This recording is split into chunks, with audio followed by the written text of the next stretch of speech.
What's going on, everyone? And welcome in to Plizont's podcast, filled to the brim with glitchy analysis and freezing cold takes, so cold that they're boiling hot. Today's podcast is proudly sponsored by Hungry Howie's Baton Rouge. Guys, check out their website for both takeout deals and delivery deals. Right now, they've got an awesome special. Get a large one-topping pizza for just $7.99. Thanks again to Hungry Howie's Baton Rouge. Guys, today we're talking NFL and NBA strictly. We had a massive NFL trade, and we're going to get into some injury updates in the NBA. So first up, we had the Carolina Panthers and the Chicago Bears swap spots in this upcoming NFL draft. The Carolina Panthers traded 2 first-round picks, 2 second-round picks, and their wide receiver DJ Moore to the Bears for the number 1 overall pick. Now, who won this trade? To me, both sides won the trade. The Carolina Panthers have a new head coach, Frank Reich. What has he had a problem with the last few years? Getting some old free agent quarterbacks like Jacoby Brissett, Carson Wentz, and Matt Ryan. Oh, and Phillip Rivers as well. He wants a young guy that he can develop himself and that he is solely responsible for his production and his production alone. I promise you, they will be taking a quarterback at the number 1 spot. Now, this is also good for the Bears because they have basically just said, Justin Fields is our quarterback. They're establishing that way ahead of the draft so that now they can build around Justin Fields. They got a great wide receiver in DJ Moore. I think he's a great number 1, good slot receiver, good outside receiver, runs slant routes like nobody's business. I think that DJ Moore is going to have a heck of a year because that's all the Bears have right now in terms of meaningful number 1 receivers. Now, they also have Chase Claypool and Darnell Mooney under contract. Those are a great number 2 and number 3 receivers. And then they've got a pretty decent tight end in Cole Kmet. So now, what are the Bears going to be looking for in this draft with that number 9 pick that the Carolina Panthers traded to them? I think it's an offensive tackle. Justin Fields was the worst pocket passer among qualified quarterbacks in the NFL. I definitely think part of it is because he had an atrocious offensive line.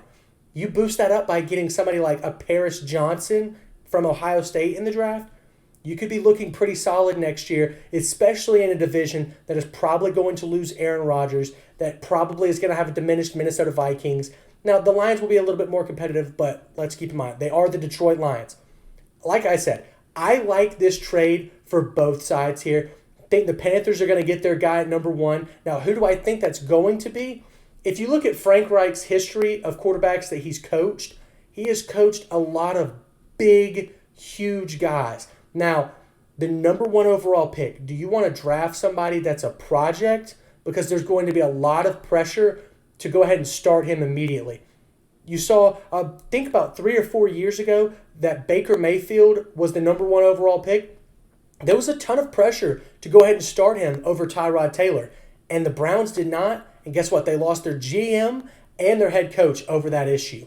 Now, do I think the Panthers are going to draft a project that can't immediately start, like an Anthony Richardson or a Will Levis? I really don't. I think they're going to go with somebody that's ready and somebody that can play within whatever system. Now, you would think Bryce Young would be that guy, but there's a lot of questions about his size. And one thing that I think that Frank Reich is not going to deal with, that's a lot of questions about his quarterback. I think they're going to go with CJ Stroud. He's a big guy, 6'4". He is going to be probably the most ready NFL quarterback coming into this draft class. I definitely think that's a safe pick. Is it worth the number 1 pick? We'll have to wait and see on that. But yeah, I think that the Panthers and the Bears won this trade very much mutually beneficial, and I definitely don't think that the Panthers gave up too much to get to the number 1 spot, and I definitely don't think that the Bears took too little. This is a pretty equal trade. I was actually kind of excited to see it because both teams get what they want, and they're trying to fit the narratives of which they were trying to solve these problems, if that makes sense. That sounded like a big word jumble, but they are trying to fix the problems within the narratives of which surround their team, which is the quarterback. That's the most important issue when it comes to dealing with NFL teams. Who is your franchise guy? Both of these teams have just solved that issue. Great trade for both of these guys. Now, speaking of quarterbacks, we've got a huge quarterback controversy going on, and that's everything surrounding Lamar Jackson. Lamar Jackson has not technically able to go into free agency yet in terms of like dealing with other teams. I think that's when the new league year starts on March 15th. So he was non-exclusive franchise tagged by the Baltimore Ravens, which means that he's basically a restricted free agent. He can go out, try to find another team. If the team wants him, they can offer him a contract. If the Ravens want to match that contract, and they do, then Lamar Jackson has to stay with the Ravens. If they don't want to match that contract, then the opposing team has to give the Ravens 2 first-round picks. That's the basic gist of it, but Lamar Jackson has already had some bad news coming out of a lot of camps in football right now. A lot of teams have said they're not interested in dealing Lamar Jackson. I think that's actually quite surprising, but then I looked at what is really the root of this, and so I'm not surprised at all. But first, let's go through this list of all of the NFL teams right now that could possibly get Lamar Jackson. So first up, there's 7 quarterbacks that I think are franchise guys that are worth keeping over Lamar Jackson. These teams are absolutely not interested whatsoever.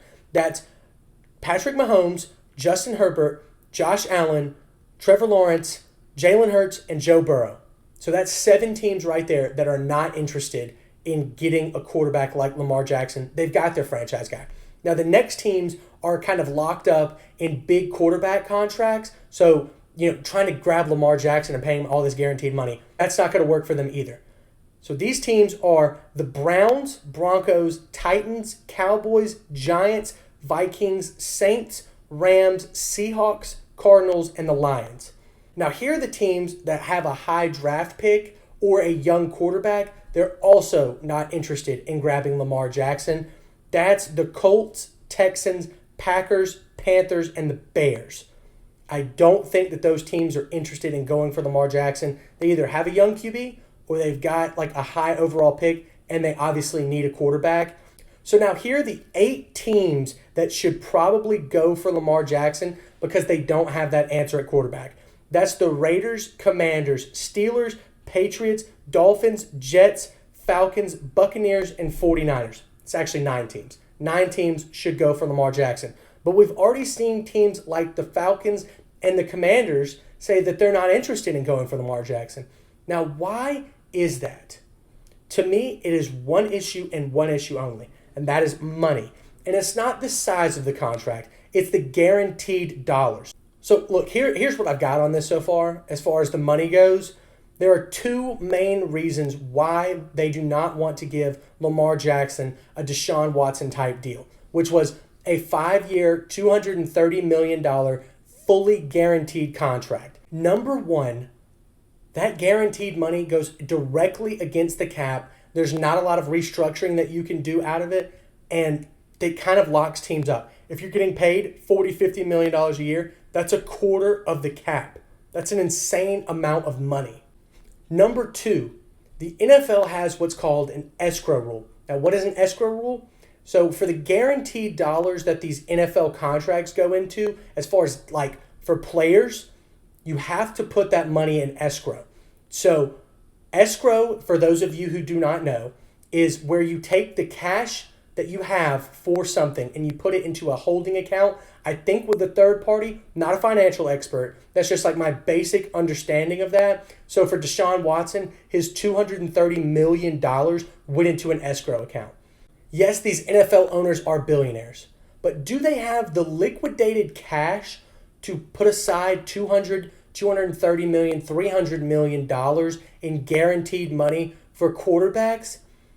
I don't think so. A lot of these guys, they're billionaires based off net worth. They're not billionaires based off of like cold hard cash they have in their pockets. Yes, of course they have cash, but like I said, that's not necessarily the case with a lot of them. So this actually hurts small market teams a lot because their owners are not nearly as wealthy as the NFL owners like the Giants, the Rams, the Cowboys.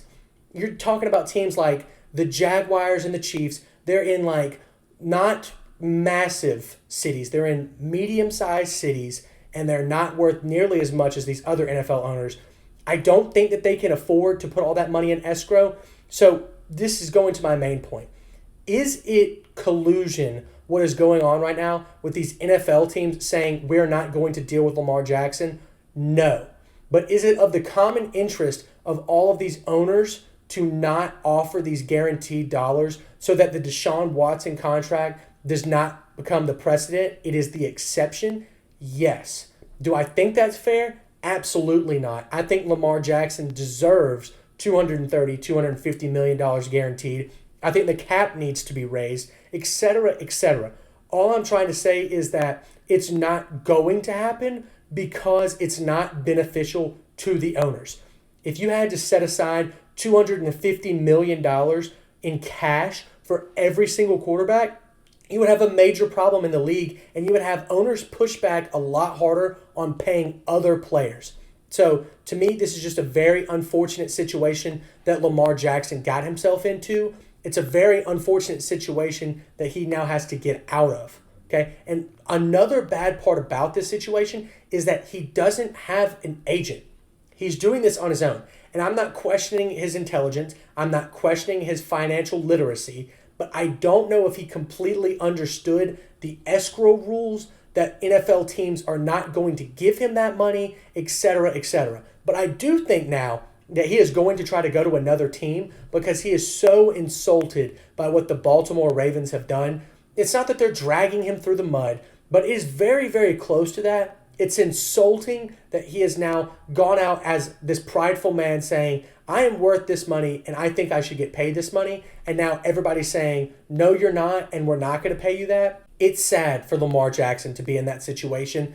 I support him fully. I think that he deserves that contract money, and I hope that he gets it and that becomes the precedent, because then it forces NFL owners to figure out how to manage that number within the cap, as well as maybe even give them thoughts of expanding the cap. But that goes against their dollar, so probably not going to happen, but I hope that's what happens. So we're going to go ahead and move on from the contract situation mess that Lamar Jackson is in, and we're going to talk about my steals of the draft.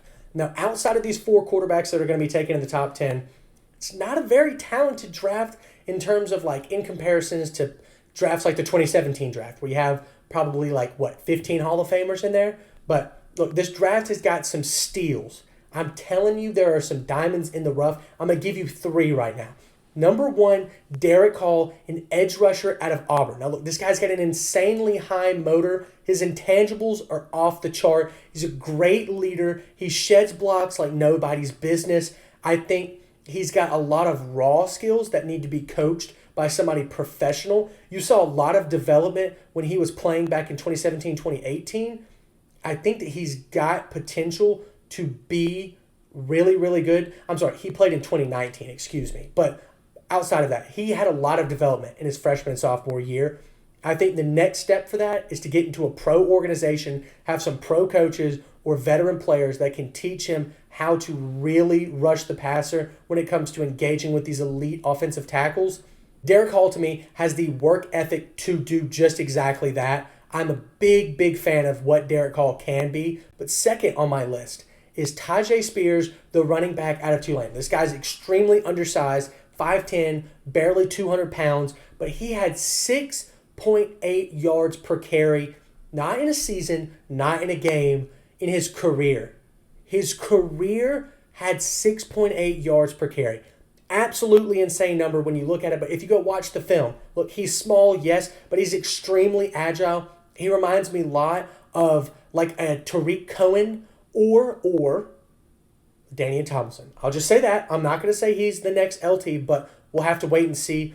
I think that he is the next kind of offensive generation of running back. He is diverse. He can actually get out wide and run as the receiver in a slot position maybe.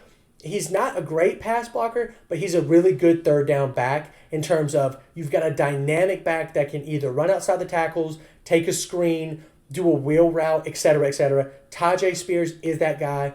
He's looking to me like a 3rd rounder, maybe even 4th rounder.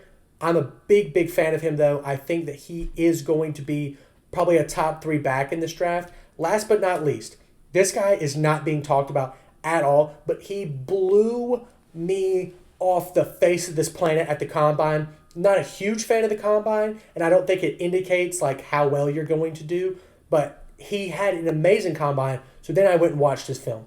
That's Deonte Banks out of Maryland. He's a corner out of Maryland. He has an insanely fast 40-yard dash, a 4.35, and it's not one of those 40-yard dashes that's just on the 40-yard dash. He is extremely fast on the field. He can play and press. He can give him a 10-yard gap. Does not matter. Huge fan of Deonte Banks. I think that he is going to be an extreme competitor. You can tell the kind of engine that he has when he goes up against the elite wide receivers in the Big Ten. Big buyer of Deonte Banks. I think he's probably going to go in the second round. He had a huge draft stock boost from the combine. Not to mention, he also had a 42-inch vertical. This guy has elite level athleticism. So be aware, he is going to be probably one of the biggest steals in the draft. Moving on now, let's talk about why is it so important to have so many picks, specifically multiple first-round picks. So let's look at the teams right now that have got multiple first-round picks. The Lions, Seahawks, and the Eagles, and also the Texans have multiple first-round picks. Now, who has the best spot out of those four teams? I think the Eagles have the fourth best position. They have the 10th pick and the 31st pick. Not like that crazy. The Lions have the 6th pick and the 18th pick. The Seahawks have the 5th pick and the 20th pick. And the Texans are in their bag. They've got the 2nd pick and the 12th pick. Talk about getting some top-tier talent in a draft. That's how you do it. The Texans are a mess. Don't get me wrong. But that is a pretty good draft spot.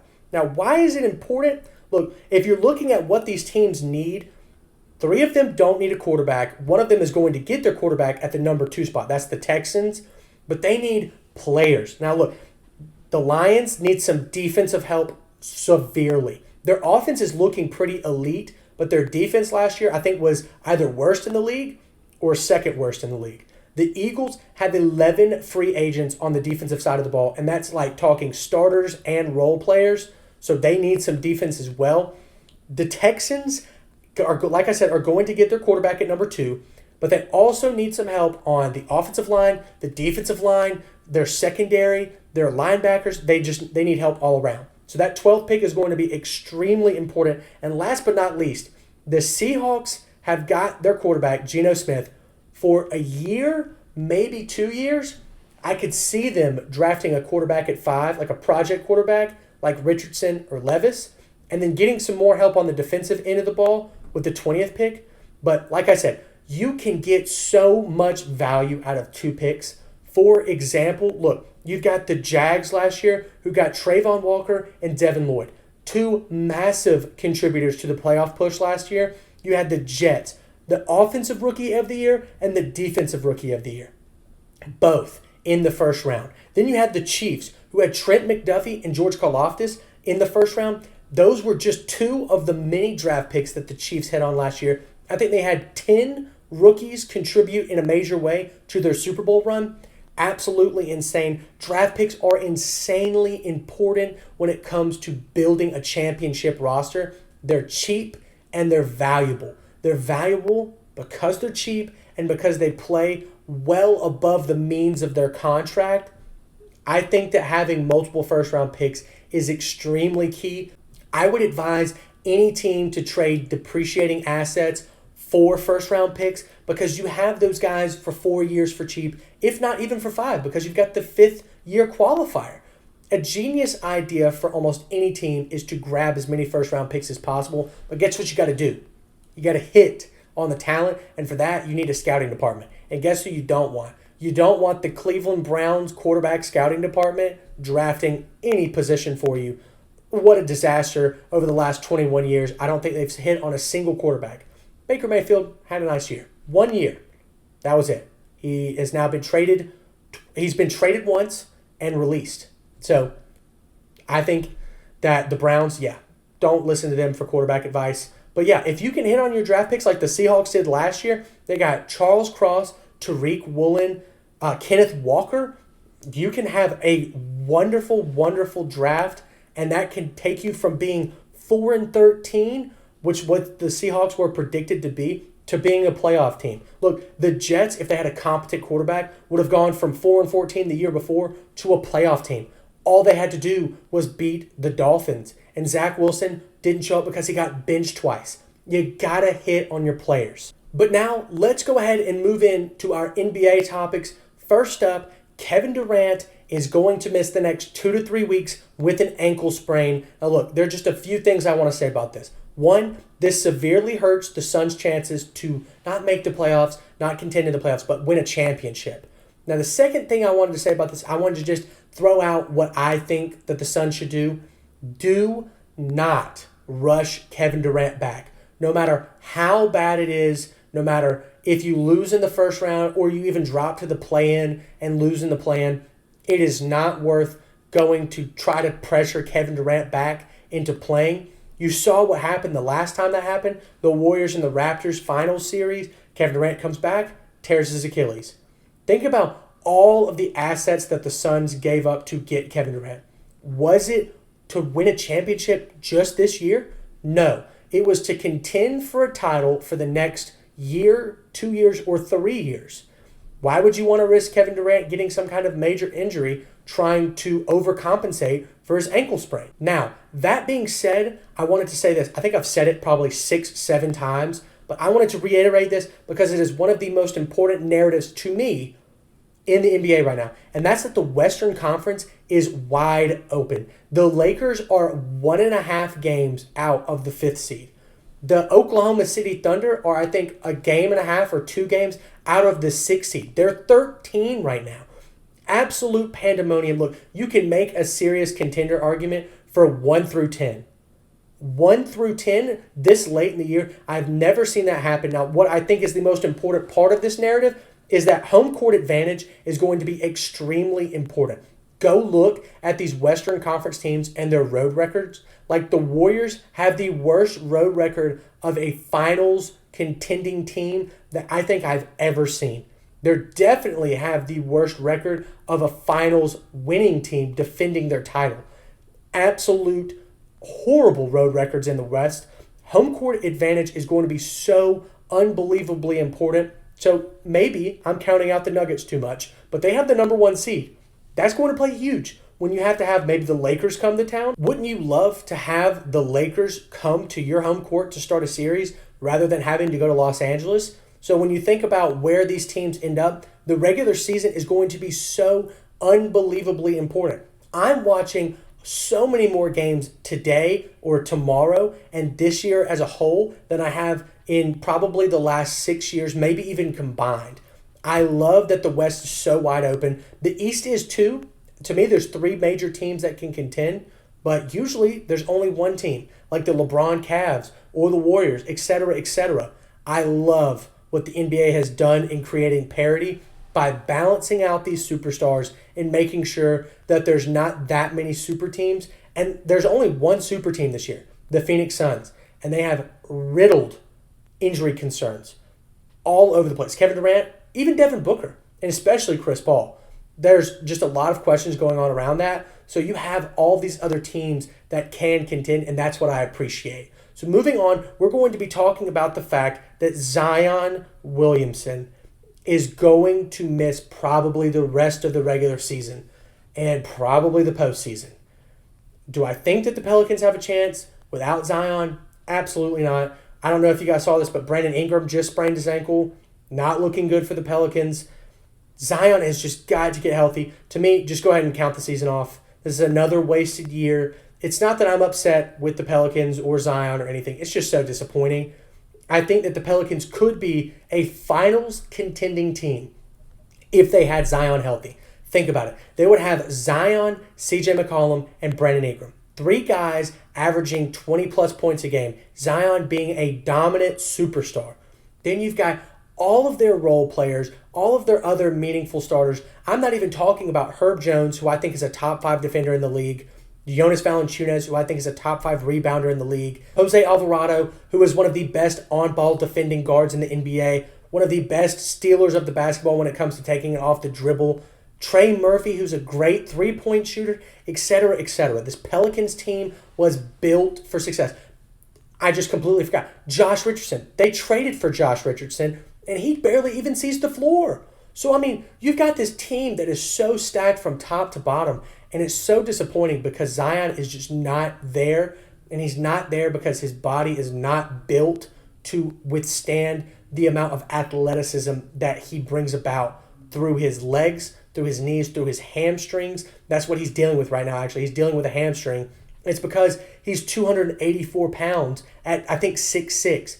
Now, that's what makes him dominant, but it's also is what's going to keep him out and keep him injured probably for the rest of his career.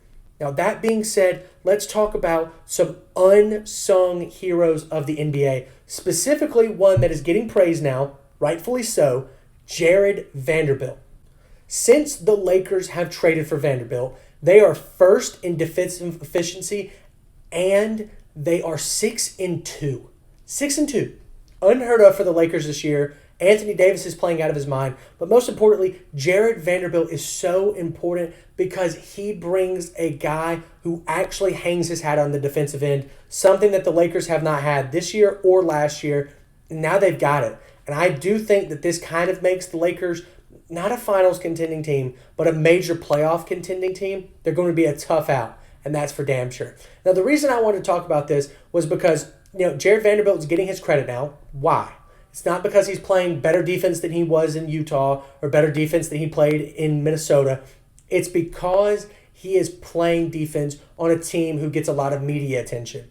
So the unsung heroes of this league are not the Draymond Greens, are not the Marcus Smarts, because they win. They play winning basketball, so that's what the media talks about. I'm talking about the Lou Dorts, the Herb Joneses, the Walker Kesslers, guys who play on unknown teams but are extremely important role players. To me, like I said earlier in the podcast, Herb Jones is a top 5 defender in the league. He plays elite perimeter defense. He can steal, he can block, and he goes for hard plays like diving for basketballs, taking charges, setting screens, etc., etc. Those guys are the most important parts to contributing to winning basketball. Superstars, they're great. But if you don't have these glue guys like a Jared Vanderbilt or a Draymond Green, those winning cultures are not what they are. And that's because you can take a lot of the blame and stick it on those guys, and you can take a lot of the success and stick it on those guys. They're on both sides of the perspective from the media, and that's what I appreciate so much about these guys. They're usually quiet. Now, Draymond Green, of course, is an exception, but like Marcus Smart doesn't do a lot of talking to the media. Herb Jones definitely doesn't. Walker Kessler doesn't. They're kind of behind the scenes, but they're so important. So I just wanted to shout out all those players that I mentioned, like Lou Dort, Herb Jones, all those guys. They are so cool, awesome to watch. Those are my favorite types of players to watch in the NBA. Now, that being said, guys, that's going to be it for this episode of Plizont's podcast. Thank you guys all so much for watching, and we'll see you next time.